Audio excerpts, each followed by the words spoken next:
I never thought I would be in this position, but here I am at 32 years old, being painted as the villain in a situation I did not even know I was signing up for.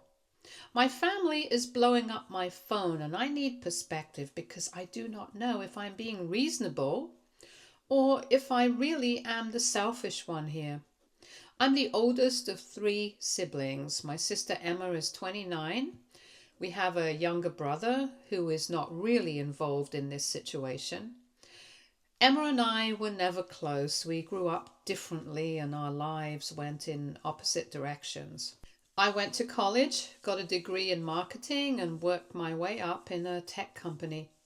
I'm not rich, but I do well enough to own a two-bedroom condo and live alone without roommates, which feels like a huge accomplishment in a city as expensive as this. Emma dropped out of community college after one semester and has been struggling ever since. She got pregnant at 19 and has been raising her daughter Melissa on her own. The father disappeared before the baby was born. Emma has kept them afloat with retail jobs and whatever extra shifts she can get, but she has never been financially stable.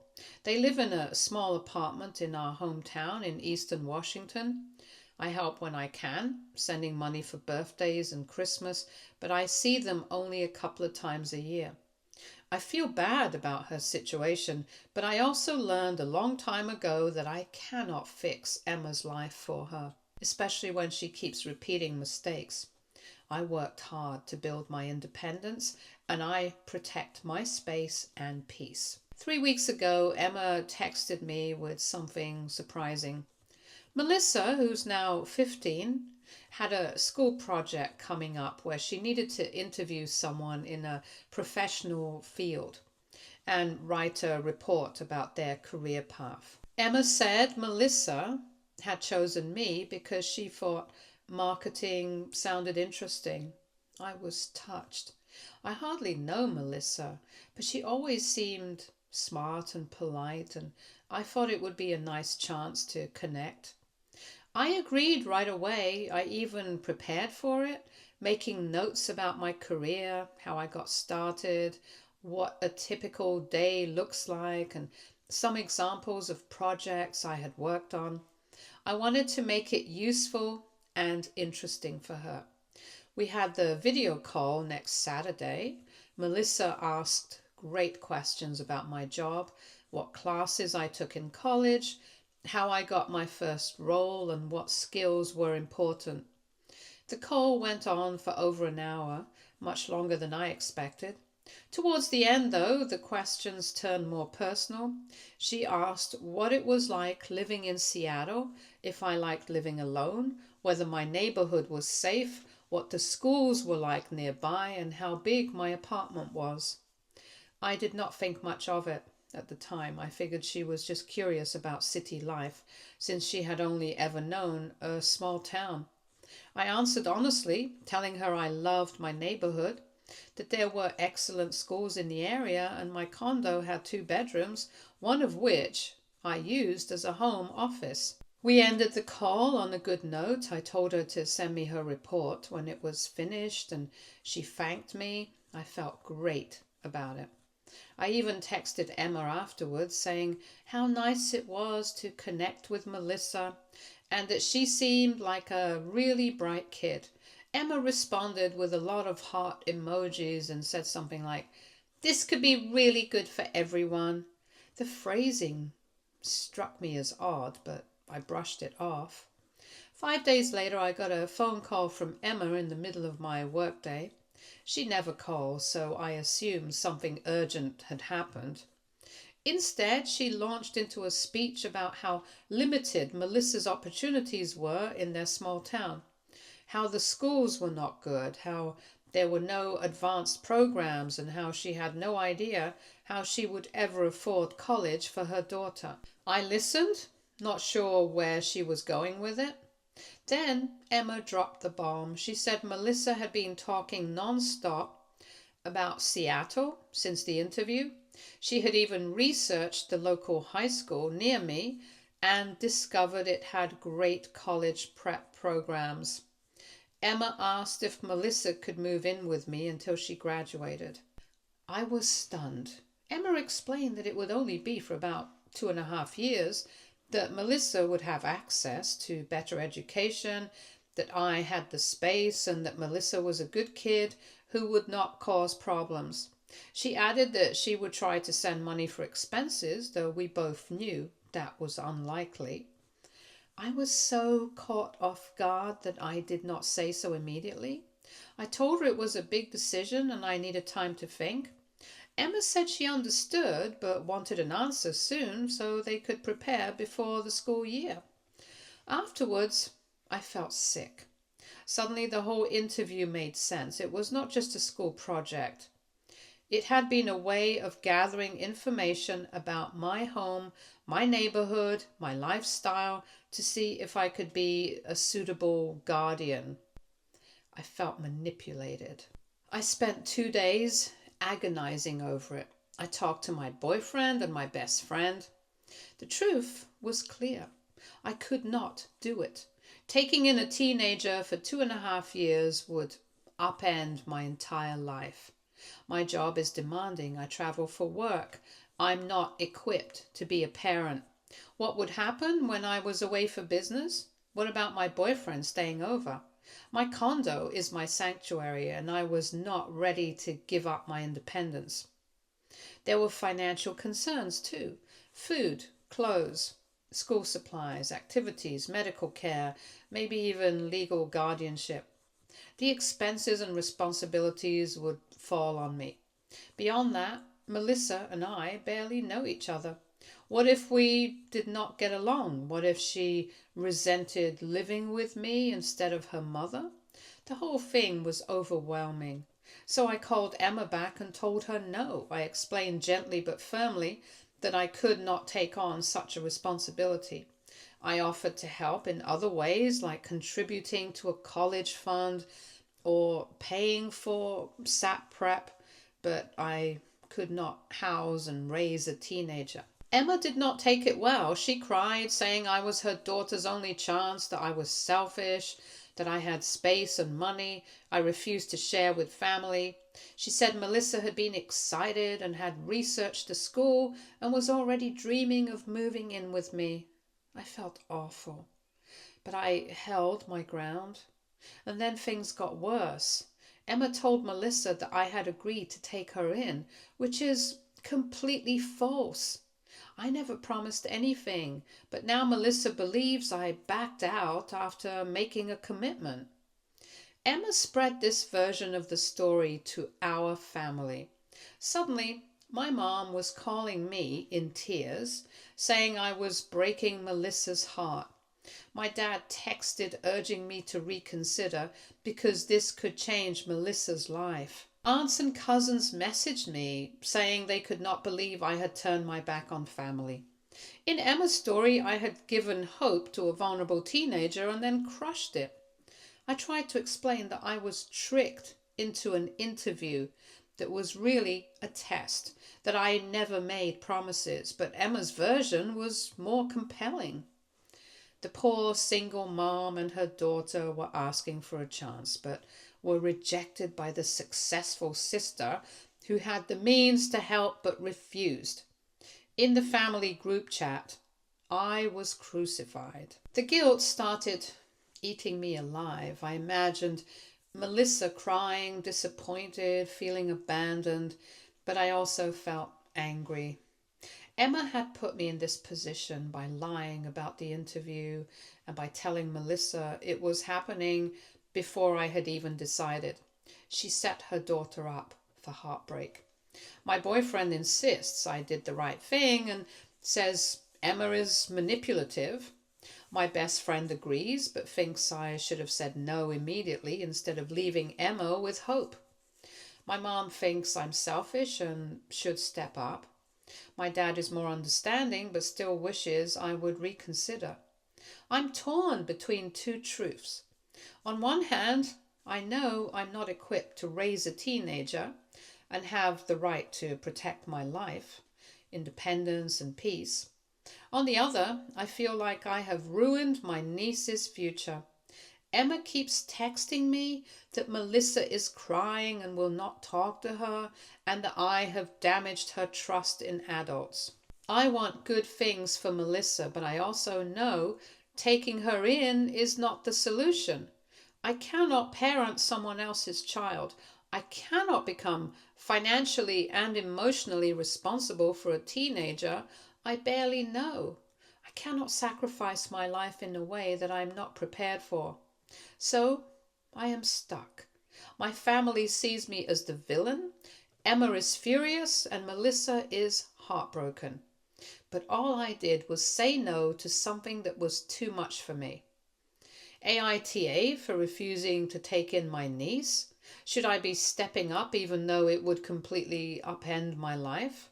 Or am I right to keep my boundaries and say no to a responsibility I never agreed to? Update 1. It's been 3 days since I posted and things have somehow gotten even messier. I've been reading through all the comments and I appreciate everyone who took time to respond. The overwhelming consensus seems to be that I'm not the issue here and that Emma manipulated me, which does make me feel somewhat validated, but it doesn't really solve the nightmare my life has become. First, the family situation has escalated. My mom actually drove to my place unannounced 2 days ago. She showed up at my door on Sunday morning with Melissa in tow. I was in my pajamas drinking coffee when my doorbell rang at 8 in the morning, and there they were. My mom had apparently driven to Emma's place, picked up Melissa and driven the 4 hours to Seattle to stage some kind of intervention. She did not warn me they were coming and I was completely unprepared. My mom insisted I let them in, and what was I supposed to do? Slam the door in my niece's face? So I let them in, and my mom proceeded to give me this long speech about family obligations and how I was in a position to help and therefore had a moral duty to do so. She kept saying things like how she and my dad had sacrificed so much to raise us kids, and now it was my turn to sacrifice for the next generation. She brought up every time they'd helped me over the years, like lending me money for my security deposit when I moved to Seattle, or letting me stay with them rent-free the summer after college while I job hunted. The whole time, Melissa just sat on my couch looking miserable and uncomfortable. I could tell she didn't want to be there, which made the whole thing even worse. My mom was essentially using her as a prop to make me feel guilty, and it was clearly working because I felt like absolute garbage looking at this sad 15-year-old kid who'd gotten caught up in adult drama that wasn't her fault. I tried to talk to my mom privately in my kitchen, but she refused to leave Melissa alone in the living room. So we were stuck having this conversation in whispers while Melissa pretended to look at her phone. I told my mom that showing up unannounced with Melissa was unfair and manipulative. I said I felt terrible about the situation, but that didn't change the fact that I was not equipped to take on a teenager. I asked my mum if she'd considered having Melissa live with them instead, since they're retired and have time and experience with raising kids. My mom said their house was too small and they were too old to raise another teenager, which seemed like a pretty hypocritical excuse given that she was pressuring me to do exactly that. After about an hour of this deeply uncomfortable standoff, my mom finally left, but not before making some comment about how disappointed she was in the person I'd become. She took Melissa with her, and as they were leaving, Melissa looked back at me with this expression that I can't even describe. She looked hurt and embarrassed and sad all at once, and it absolutely gutted me. I spent the rest of Sunday feeling like the worst person alive. But then, something interesting happened on Monday. I got a Facebook message from someone I didn't know named Angela. She said she was a parent of one of Melissa's classmates and a teacher at the high school. She apologized for reaching out randomly, but said she'd heard through the parent grapevine about what was happening with Melissa potentially moving to Seattle. And she wanted me to know some context that Emma had apparently not shared with me. She said she was only telling me this because she was worried about Melissa and thought I deserved to know the full situation before making any decisions. According to Angela, Melissa is actually doing fine academically at her current school. She's a solid B student, not struggling at all. The high school does offer AP classes, contrary to what Emma told me. They have AP English, AP Calculus, AP Biology, and a few others. It's not a huge selection like bigger schools have, but the opportunities are there. Angela said Melissa is well liked, has a good friend group, and is involved in the drama club. She's not some desperate kid with no opportunities being held back by her circumstances. She's a normal teenager living a normal life in a small town. Angela also mentioned that Emma has been talking about moving to Seattle for years, long before this current situation. Apparently, Emma's been unhappy in our hometown for a while and has this idea that moving to the city would solve all her problems, but she can't afford it. Angela thinks Emma is trying to use Melissa as a way to establish a foothold in Seattle, with the eventual plan being that Emma would move there too, possibly even moving in with me and Melissa once Melissa was already settled there. Angela had no proof of this, but she said it was the talk among parents who know Emma, that everyone knows Emma's been trying to figure out a way to move to Seattle. This completely reframed everything for me. It's not really about Melissa's education at all. It's about Emma wanting to move to the city and using her daughter as the excuse. I felt both relieved that my instincts about being manipulated were correct, and also even more angry that Emma was putting Melissa in the middle of this. I decided I needed to talk to my dad without my mom involved, so I called him Monday night. My dad has always been more level-headed than my mom. I told him everything, including what Angela had told me. I asked him point blank if he thought Emma might have ulterior motives here, beyond just Melissa's education. There was a long pause, and then my dad admitted he'd had similar suspicions. He said Emma had been dropping hints for months about how she wanted to move to Seattle but couldn't afford it. He said my mom was too caught up in the emotional aspect of wanting to help her granddaughter to see that Emma might be manipulating the situation. My dad said he tried to talk to my mom and get her to back off. But he also said I should prepare for Emma to keep pushing because she sees this as her ticket out of our hometown. He advised me to stand firm and not let guilt override my better judgment. It was the first actually supportive conversation I'd had with anyone in my family besides my brother, who's been texting me throughout this whole thing saying I should ignore everyone and stick to my boundaries. So now I'm in this weird position where I know I'm being manipulated. I have some family support, but also some family members who think I'm terrible. And I still feel guilty about Melissa, even though I know the situation isn't what it was presented as. I don't know what Emma's next move is going to be, but I'm trying to prepare myself for more drama. I've started documenting everything in case I need to establish a clear record of what was actually said and promised. Which is nothing. I'm also considering whether I need to have a direct conversation with Melissa to clear the air. But I don't want to make things worse or put her in an even more uncomfortable position between her mom and me. Someone in the comments suggested I might want to consult with a lawyer if Emma keeps pushing, especially if there's any chance she might try to claim I made some kind of legal commitment, or if she tries to send Melissa to me without my consent. I looked into it, and apparently in Washington state, you can't just send a minor to live with someone without their consent and proper legal guardianship arrangements.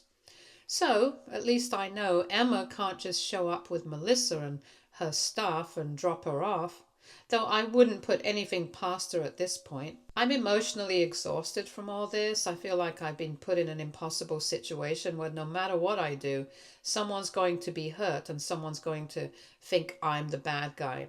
I'm trying to remind myself that I have the right to my own life and my own boundaries, but the guilt is still really hard to deal with.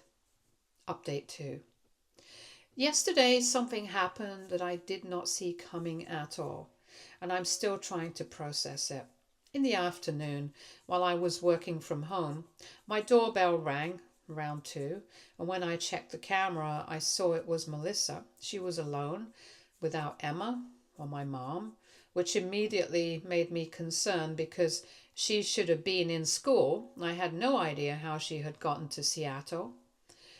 When I opened the door, I saw she had a backpack with her and looked like she had been crying. She asked if she could come in and talk. I brought her inside, gave her some water, tried not to panic while wondering what was going on. Then she told me she had skipped school, taken a 4-hour Greyhound bus ride alone, and paid for it with money she had saved from birthdays and babysitting. I was alarmed that a 15-year-old had travelled on her own without anyone knowing, but I let her talk because it was clear she needed to say something important. Melissa explained that she knew what her mom had been doing. After our interview, she quickly realized it had not really been for school. Emma had been asking questions about our conversation and talking about Seattle schools before Melissa had even written her report. Melissa eventually wrote a paper for her class, but it had been a scramble. She said at first she was excited when Emma talked about the idea of moving to Seattle and living with me, but she thought a bigger city would be fun, and she liked the idea of spending more time with me. But Emma soon began acting strangely, mentioning how she could visit constantly and maybe move there herself, and Melissa began to see that her mom was using her as part of a bigger plan. The breaking point came when Melissa overheard Emma on the phone saying that once Melissa was settled with me, she could quit her job, move to Seattle, and I would have to let her stay since Melissa was a minor. That was when Melissa realized the whole thing was more about Emma wanting to move than about her education. Melissa told me she did not want to be the reason for all the family drama. She said she felt awful that Emma had lied and dragged me into it, and that she was actually happy at her school. Her friends and teachers were important to her, and she did not want to leave them. The only reason she had been going along was because Emma kept framing it as a great opportunity that she should feel grateful for. Then she apologized to me. She said she was sorry for being part of tricking me, sorry for the problems it had caused, and wanted me to know she never asked for any of this. She said she understood why I said no to taking her in and that she did not expect me to change my mind. She was crying while saying all this, and I was crying too, because here was this thoughtful, mature kid carrying the weight of choices that should never have been put on her. I asked her what she truly wanted, separate from Emma or anyone else. She said she wanted to stay in her hometown, graduate with her friends, and later think about college in Seattle or elsewhere. She said she liked the idea of seeing me more often, maybe visiting sometimes, but she did not want to move in with me, especially not in these circumstances. I told her she was incredibly mature and that I was sorry she had been put in the middle of all this. I said she was always welcome to visit Seattle, whether for weekends or summers, and that I wanted our relationship to be about us, not about drama and manipulation. Then I told her we needed to call her mom. She admitted she had left a note saying she was going to a friend's house after school, but Emma would figure out the truth soon. We called and it went about as badly as I expected. Emma was hysterical, saying Melissa had run away and she was about to call the police. When Melissa told her she was with me, Emma immediately accused me of kidnapping and trying to turn Melissa against her. I told Emma firmly that Melissa had shown up on her own, that I had not known she was coming, and that I was calling specifically to let her know Melissa was safe. Emma demanded to talk privately, so I stepped into my bedroom. She continued yelling, saying I had poisoned Melissa and ruined everything. I let her vent, then calmly told her I knew what she had been planning. I said Melissa had overheard her talking about using this situation to move in with me, and that it had become obvious what her intentions were. Emma tried to deny it, but her denial was weak. I told her this had to stop, that Melissa did not want to move and that she was happy where she was. Emma needed to respect that and stop using her daughter as a way to escape her own unhappiness. If she wanted to move to Seattle, she would have to do that on her own. I also made it clear that while I wanted to have a relationship with Melissa, including visits and staying in touch, I was not going to be manipulated into providing Emma with a free place to live. At that point, Emma started crying, which was harder to deal with than her yelling. She said she just wanted a better life, felt stuck and desperate, and admitted she had handled things badly but did not know what else to do. I felt bad for her, but I held firm. I told her I understood her struggles, but that did not make it right to lie or manipulate me. I said I was willing to help her in other ways, like helping her search for jobs in Seattle or contributing to Melissa's college fund, but I could not be the solution to all her problems. Eventually, we agreed that I would drive Melissa back home that evening since Emma's car was unreliable. Before we ended the call, I told her she owed Melissa an apology for putting her in such a difficult position. Melissa and I spent the rest of the afternoon together. We ordered pizza and talked about normal things. It was refreshing to get to know her as a person rather than as part of this mess. She was funny, smart, and thoughtful. I could see why she had good friends and was involved in drama club. Later, during the drive back, we had another long conversation. She told me about her life, her future plans, how she thought she might want to study psychology or social work because she wanted to help people. She said watching her mom struggle had made her want to understand why people make the choices they do.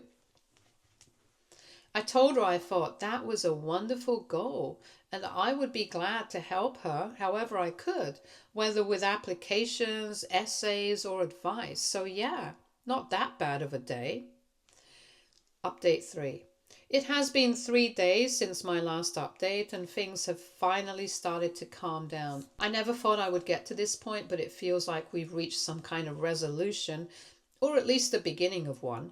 The morning after I drove Melissa home, I woke up to a long text from Emma. It was not angry or manipulative, but vulnerable and honest.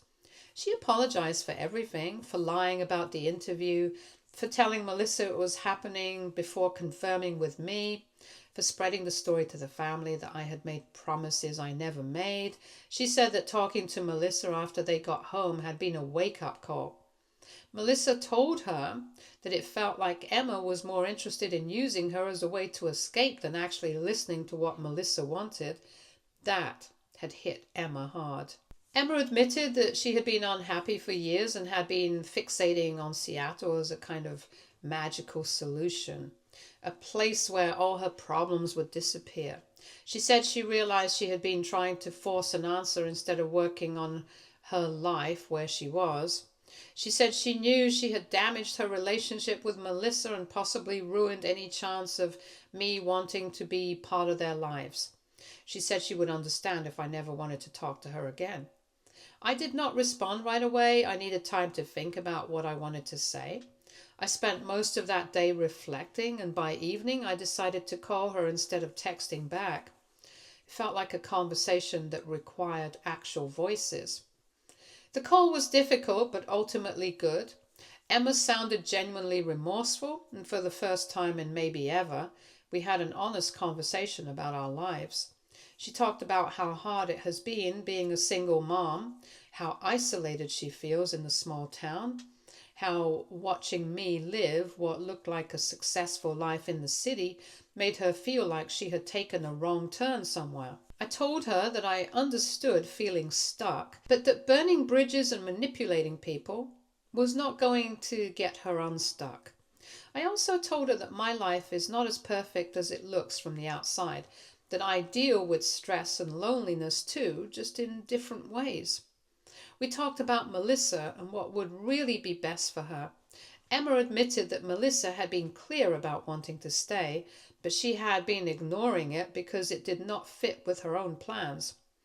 I told Emma that Melissa seemed like a wonderful kid, and she should be proud of how she had raised her, even with everything that had been so hard. I could see Emma crying on the other end of the line, and by the end of the conversation we agreed on a few things. First, Emma would respect Melissa's wishes to stay in her hometown and graduate with her friends. Second, I would stay in touch with Melissa and they would come and visit me in Seattle over spring break in a few months, just a normal aunt and niece trip with no hidden motives. Third, Emma would look into therapy or counseling to work through her feelings and stop clinging to the idea of Seattle as a magical solution. And fourth, I would help Emma update her resume and look for better jobs, whether in town or eventually elsewhere, but it had to be something she accomplished on her own. The next day, I called my dad and filled him in. He was relieved. He told me he had already spoken with my mom about backing off, and he had even explained to her that Emma had a history of talking about moving to Seattle. He thought maybe this whole plan had not been as simple as Emma had made it sound. My mom is still a little cool towards me, but at least she's no longer crying on the phone or showing up unannounced at my door. I also heard again from Angela, the teacher who had reached out to me earlier. I thanked her for giving me background on Melissa's school life and told her that Melissa would be staying put. She said she was glad to hear it and promised to keep an eye on Melissa to make sure she was doing okay emotionally after all the drama. Yesterday I had a video call with Melissa, just the two of us, no Emma in the background. We talked about her classes, her drama club, her friends. She also thanked me again for listening to her, for driving her home, for not being mad at her. I told her I had never been mad, that none of this had been her fault, and that I was impressed with how maturely she had handled everything. I said she had shown a lot of courage by coming to me and talking honestly, and that I hoped she would always feel like she could talk to me. She said she would like that and suggested we do regular video calls, maybe once a month, just to stay in touch. I said yes, immediately. Meanwhile, the family group chat has finally gone quiet. A few relatives have sent me private messages apologizing for jumping to conclusions. My brother sent me a gif of a victory dance with the caption, "You survived the family drama. Proud of you." My aunts are back to posting recipes and cat pictures, which feels like a blessed return to normalcy. As for Emma, we are not suddenly close, but there is a foundation for something better than what we had before. She texted me yesterday with a draft of her updated resume and asked me to look it over. I sent her suggestions and she has already started looking at community colleges that offer online programs. She's considering finishing her degree while working, and I told her I thought that was a great idea. I also followed through on my promise to help Melissa with her future. I set up a $529 account for her college fund and put in an initial deposit. I plan to add to it monthly. It will not be huge, but over the next 3 years before she graduates, it should add up to something meaningful. I know things are still fragile, but for the first time I feel like everyone is moving in a healthier direction. Emma has taken accountability, Melissa has her voice heard, and I finally feel like I can just be an aunt instead of a referee. Before I close this out, I just want to say thank you to everyone here for the advice, perspective, and support. Reading your comments and encouragement helped me stay grounded and see the situation more clearly. I do not know if I would have handled it as well without that. Hopefully, this will be the end of the story, or at least the end of the most dramatic part of it. From here, I'm hoping for quieter updates about Melissa's school plays, Emma's job search, and maybe some spring break photos instead of family crisis. Thanks again for being here through all of this. Stay tuned for more stories from our girl relationships.